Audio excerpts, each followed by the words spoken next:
everyone, my name is Valerie, and it has been way too long since I made a video, but life has been ridiculously busy lately. The last year has just been a wild ride, but things are starting to calm down, and I just really miss BookTube, and I have a lot of ideas for fun new videos, so I wanted to get back into it. Um, as you might be able to tell, my video background has changed. Hopefully there's only going to be a couple videos with this background because I'm moving into a bigger apartment, which is really exciting.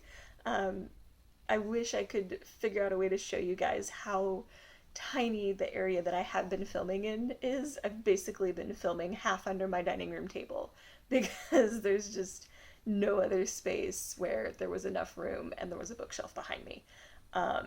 But this is in another area, and the only reason that I'm filming here currently is because these are the only books I haven't packed yet for the move.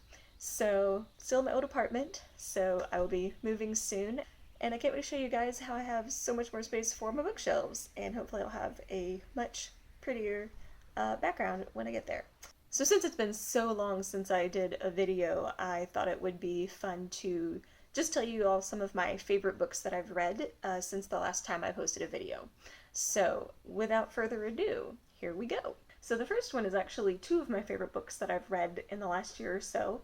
They're book 2 and 3 in the Last Policeman trilogy by Ben H. Winters. I actually won the first book in the Doobie 24-hour readathon, the first one that I did right before I started doing BookTube.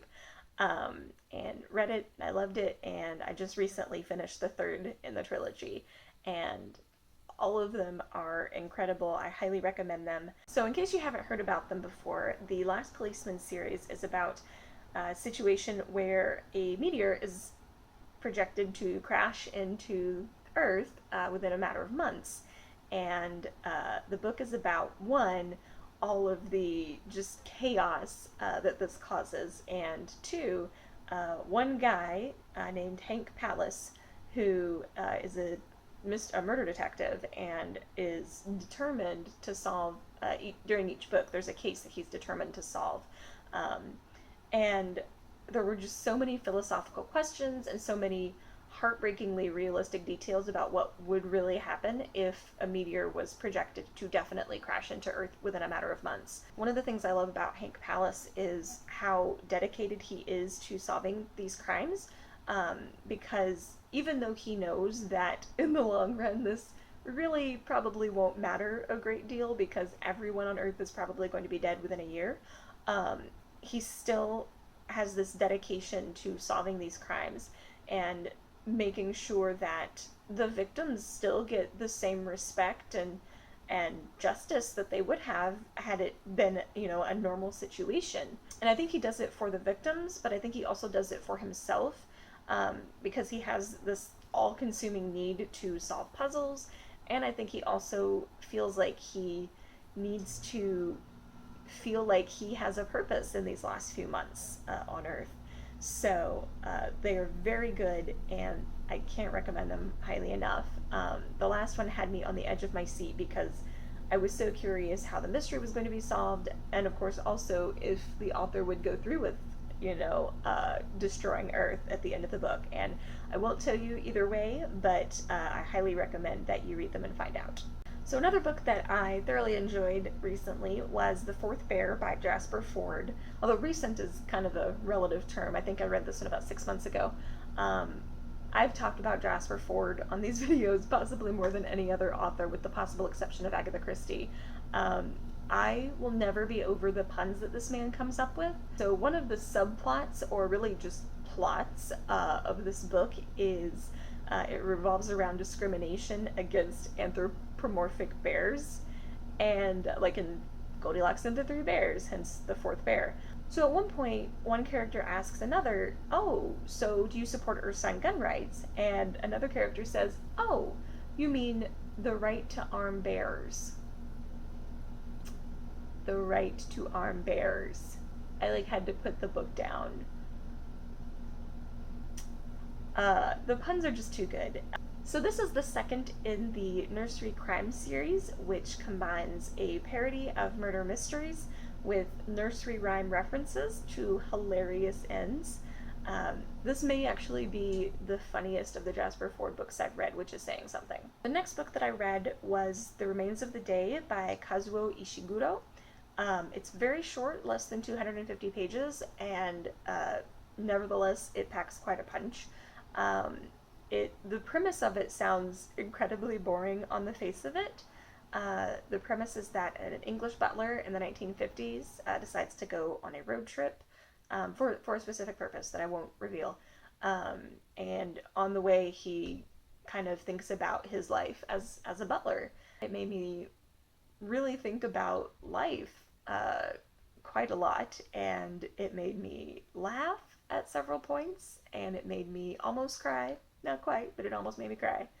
Um, and this is not the kind of book that I would normally read. I'm very much more into genre fiction usually, but I had heard so many good reviews about this book that I decided to give it a try, and I'm very glad that I did.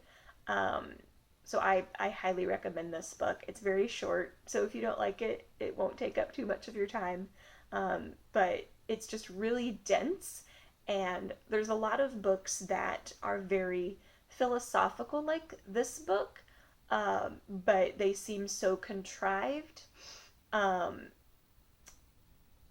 and and this book did not seem contrived to me. There were a lot of deeper meanings to everything, and you could see, like, there were definitely multiple layers to it, but it didn't feel like it was trying too hard, if that makes sense. Like, I hate when books, like, beat you over the head with a deeper meaning, and I'm like, we get it, metaphor, okay. But that's why I did the stick with genre fiction, I think, instead of reading literary fiction. But this book didn't feel like that. It felt very organic. So I really, really enjoyed it. So I highly recommend it. I've already got there. I've got Never Let Me Go by Kazuo Ishiguro, and I can't wait to read it because I've heard excellent reviews about that as well. So another book that I read that I thoroughly enjoyed that I also have the sequel to is In the Woods by Tana French, and I think the sequel, yes, it's this one here. And The Likeness is the sequel. And this was the first one, In the Woods, was an excellent mystery book as well. One thing that I thought it did particularly well was the atmosphere. So the book starts off with a boy who is 12 years old, and one day he and two of his friends, another boy and a girl, are playing in the woods, and they get lost, and the adults can't find them, and then they turn up, or one of them, he turns up hours later.